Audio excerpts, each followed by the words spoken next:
देखिए, अभी हमारे साथ बिहार सरकार के खेल मंत्री श्री सिंह मौजूद है। चलिए इनसे हम बात करते हैं। मौका है पीआईआर क्रिकेट हब की आज उद्घाटन को लेकर और यहाँ पे आज बिहार सरकार के खेल मंत्री श्री सिंह मौजूद है। चलिए हम इनसे सीधा बात करते हैं।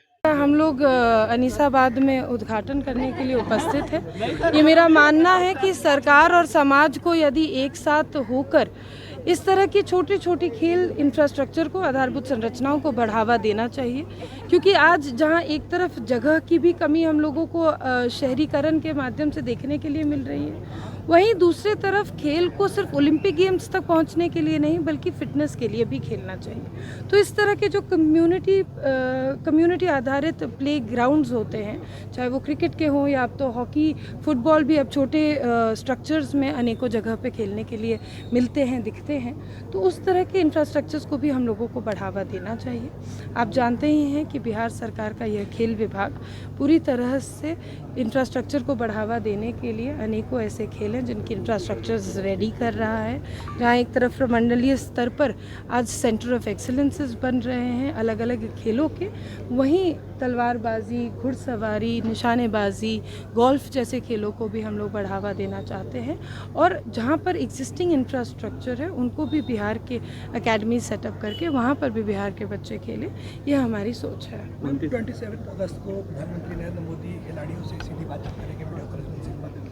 देखिए, प्रधानमंत्री जी को मैंने देखा है निरंतर बिहार भारत के खिलाड़ियों को बढ़ावा देने के लिए संवाद कायम करते हैं, और ये हमारे माननीय प्रधानमंत्री जी की सोच भी रही है कि हमेशा वो युवाओं के साथ, किसानों के साथ, अपने मतदाता के साथ एक परिवार के रूप में संवाद हर स्तर पर कायम करते हैं। ठीक उसी तरह जिस तरह से आज इंडिपेंडेंस डे पर उन्होंने अपने वक्तव्य में भी खेल के ऊपर उनकी क्या सोच है, किस तरह की नीति के साथ भारत के खिलाड़ी आगे बढ़ रहे हैं, उसके ऊपर आपने उनकी चर्चा सुनी, उनके विषय सुने।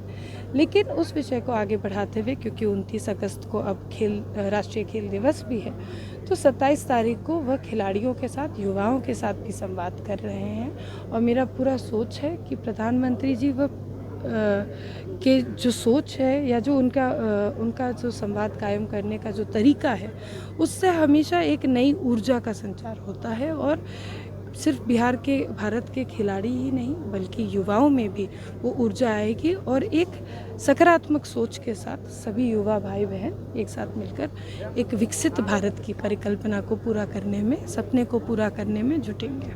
मैडम, एक तरफ आप कह रही हैं युवाओं को खेल की तरफ बढ़ा रही है, दूसरी तरफ देखा जा रहा है लाठीचार्ज युवाओं पर लगातार किया जा रहा है।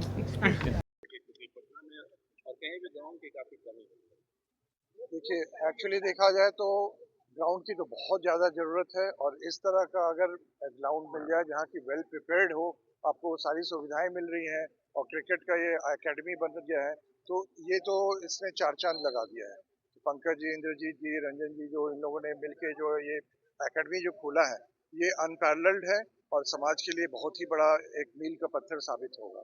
और इस तरह के जो एकेडमीज हैं, चाहे छोटे हों चाहे बड़े हों, एक एक बूंद बूंद से सागर भरता है। तो अगर छोटे छोटे कदम अगर हम लोग उठाते हैं, तो बड़े कदम जैसे नेशनल लेवल पे जाने में बिहार के बच्चों को बहुत आसानी होगी। और इस तरह का सोसाइटी में खोलने का एक बहुत बड़ा महत्व है कि लोगों में उत्साह जागती है। होता क्या है कि लोगों के पास जगह नहीं है, खेलने को मौका ही नहीं है। आप खेलना चाहते हैं लेकिन खेल नहीं पाते हैं, माँ बाप सुरक्षित नहीं फील करते हैं, लगता है बच्चा वहां जाएगा तो कोई उठा ले जाएगा, कुछ कर जाएगा। और आपकी लोकेलिटी में है तो आपको सेफ्टी का कोई मतलब कि कोई फिक्र नहीं है, एश्योरेंस आपको फॉर ग्रांटेड है। तो ये एक बहुत बड़ी उम्मीद जो है पंकज सर ने जो यहाँ पर जो चूज किया है, एरिया जो सेलेक्ट की है, वो बहुत ही काबिल तारीफ है। और इस तरह का आयोजन, इस तरह का एकेडमी और नंबर्स में बढ़े तो मुझे लग रहा है खेल का महत्व भी बढ़ेगा, खेल के स्तर भी बढ़ेंगी, और रिप्रेजेंटेशन जो है बिहार का नेशनल लेवल पे मच बढ़ रहेगा।